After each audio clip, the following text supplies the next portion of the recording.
नमस्कार, स्वागत है आपका। मैं हूं अशोक वानखेड़े। मणिपुर को लेके जो अविश्वास प्रस्ताव चल रहा है पार्लियामेंट में 8 तारीख, 9 तारीख, 10 तारीख 3 दिन का लगातार एक घमासान चल रहा है।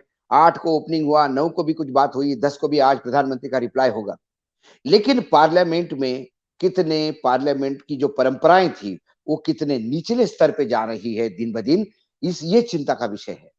सवाल ये नहीं कि विपक्ष क्या बोलता है, सत्ता पक्ष क्या बोलता है। सवाल है कि विपक्ष कितना अपने लाइन पे रहता है और सत्ता पक्ष उनका कितना मजाक उड़ाता है। प्रजातंत्र में आपके पास बहुत ज्यादा बहुमत हो सकता है, लेकिन उस बहुमत का घमंड इतना नहीं होना चाहिए कि आप इस देश के प्रजातंत्र और लोकतंत्र का मजाक उड़ाते हुए दिखाई देंगे। ये मजाक राहुल गांधी या कांग्रेस या विपक्ष का नहीं उड़ रहा है। ये मजाक आप उड़ा रहे हैं उस मणिपुर नाम के राज्य का, जो राज्य इस भारत के देश का अविभाज्य अंग है, जो 3 मई से आज 10 अगस्त तक लगातार जल रहा है। सैकड़ों की तादाद में हत्याएं हो चुकी है। वहां आज भी गृह युद्ध जैसी स्थिति है। लॉ एंड ऑर्डर समाप्त हो चुकी है। सर्वोच्च न्यायालय ने भी कॉल लिया है। इतना सब कुछ होने के बाद भी सरकार इतनी बेशरम है, इतनी मोटी चमड़ी है कि सरकार ये मानने को तैयार नहीं कि मणिपुर में कुछ गलत हो रहा है। प्रधान लगातार गृह मंत्री कितने गलत बयानी करते हैं, चीजों को पता नहीं है। संविधान के जो आर्टिकल वो रेफर करते हैं, उस आर्टिकल के मायने क्या है ये तक उनको पता नहीं है। ये दुर्भाग्य देश का ही हो सकता है कि हमारे पास ऐसे गृह मंत्री है कि जिनको ये पता नहीं। हमारे इस चैनल पे कई बड़े लोग आते हैं और जो उसके एक्सपर्ट है। प्रधानमंत्री ने आर्टिकल 356 पे क्या बोला, इसके लिए हमारे यहाँ एक्सपर्ट बात करेंगे। लेकिन मैं आज बात बहुत संवेदनशील चीज पे करने के लिए आया हूं, महिला बाल विकास मंत्री स्मृति ईरानी पे। महिला और बाल विकास मंत्री महिला के जनरली हाथ में होता है। स्मृति ईरानी का एक ब्रांड है, उनको तुलसी करके पूरे देश में जाना जाता है। वो एक ऐसे सीरियल में ऐसा किरदार था कि पूरा देश उन्हें सर पे उठा के लेके चल रहा था।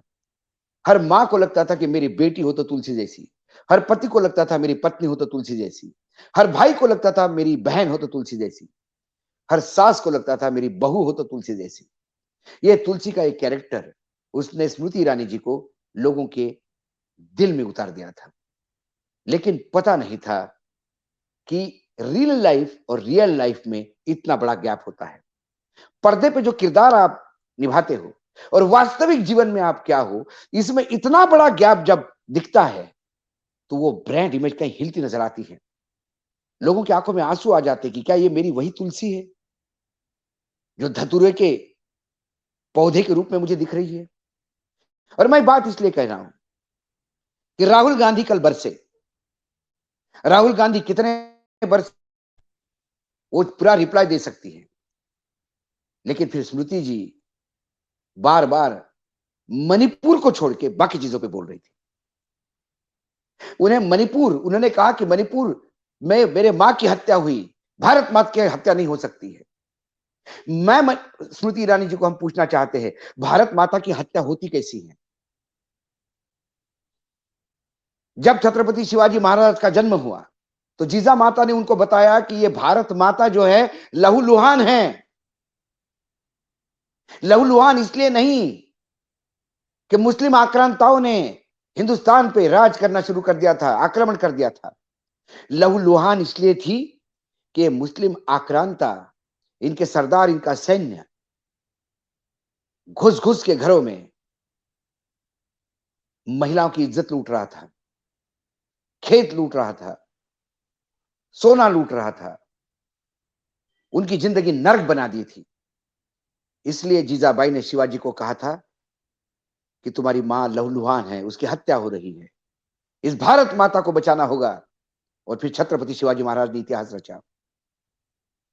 उस जीजा माता का इस देश के पास वो धरोहर है। जीजा माता वो वारिस है हमारे पास। और आज 2023 में हमारी महिला बाल विकास मंत्री कहती है कि मणिपुर इस देश का अंग है। किस मूर्ख ने कहा कि मणिपुर देश का अंग नहीं है? मणिपुर को लेकर तो चाइना ने भी कभी नहीं कहा कि मणिपुर भारत का अंग नहीं है। किसी विपक्षी दल ने नहीं कहा कि मणिपुर भारत के बाहर है। दर्द यह है कि मणिपुर भारत का हिस्सा है, लेकिन जल क्यों रहा है? मां की हत्या कब होती है? जब उसके बच्चे लहूलुहान हो।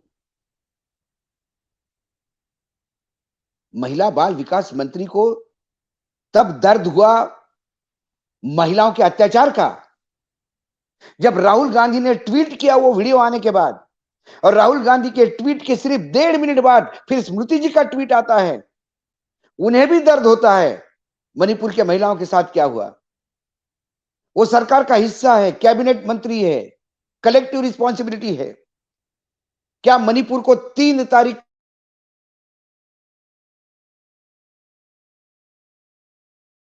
जून एंड में ये वीडियो आया है,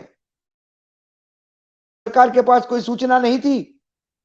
4 तारीख के हुए इस व्यभिचार के और घिनौने कांड के 18 मई को एफआईआर दर्ज होता है। उस एफआईआर में सारी चीजें लिखी हुई है। क्या ये बात सरकार को पता नहीं थी? और यदि सरकार को पता नहीं थी तो ऐसी नाकारा सरकार करे क्या? क्या महिला बाल विकास मंत्री सिर्फ मात्र उत्तर प्रदेश की मंत्री है, या गुजरात की मंत्री है, या महाराष्ट्र की मंत्री है? क्या मणिपुर स्मृति ईरानी के दायरे में नहीं आते? क्या मणिपुर में जो महिला और बच्चों की जो स्थिति हो रही है, क्या स्मृति ईरानी को यह पता नहीं था? क्या स्मृति जी को तब ट्वीट करना नहीं चाहिए था? स्मृति ईरानी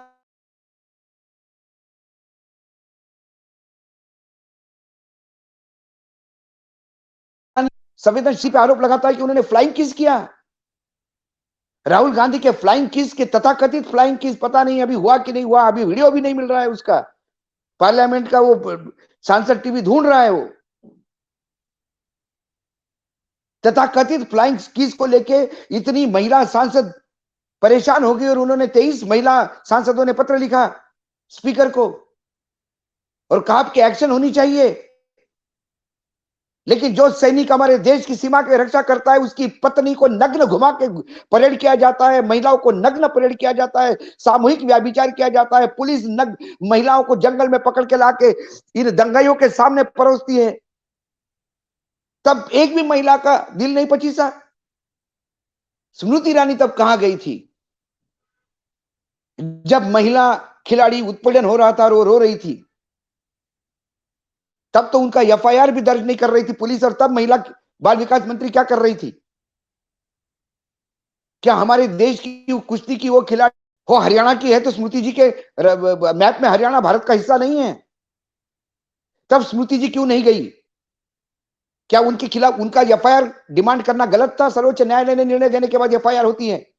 चार्जशीट में वो गुनहगार साबित हुआ है, पुलिस ने चार्जशीट फाइल की है, और वो गोंडा का वो जो एमपी है, गुंडा एमपी जो व्यभिचारी है, वो आज सदन में बैठ के ठहाके लगाता है, स्मृति जी का एक शब्द नहीं बोलती। स्मृति जी को सिर्फ फ्लाइंग किस से प्रॉब्लम है, व्यभिचार से प्रॉब्लम नहीं है जो खिलाड़ियों के साथ होता है। स्मृति जी इसमें विश्वास रखती है कि बेटी बढ़ाओ बेटी पढ़ाओ। वो बड़ी हुई बेटी, पढ़ी हुई बेटी यदि दरिंद का शिकार हो जाती है तो स्मृति जी को कोई प्रॉब्लम नहीं है। रानी है। महिलाओं के प्रति सम्मान कैसा हो सकता है राहुल गांधी का? बिल्कुल नहीं है।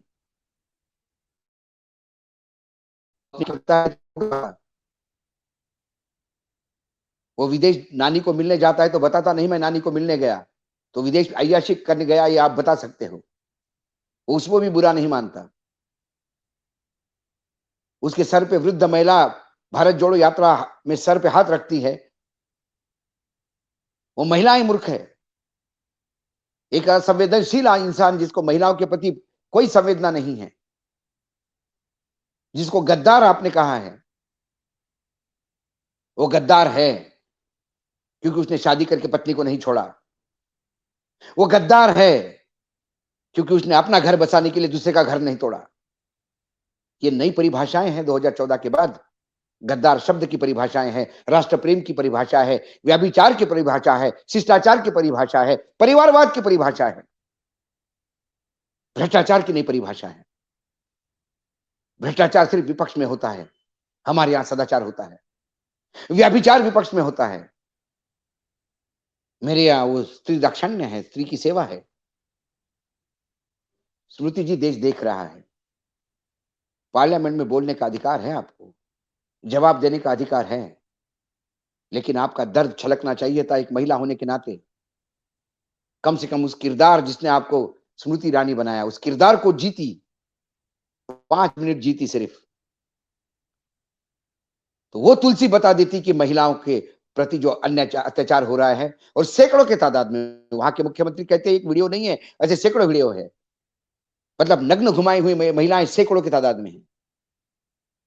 तो फिर वो तुलसी आंसू बहाती उस अपनी बहनों के लिए, वो तुलसी दहाड़ती अपने खिलाड़ियों के लिए, अपने बेटियों के बहनों के लिए।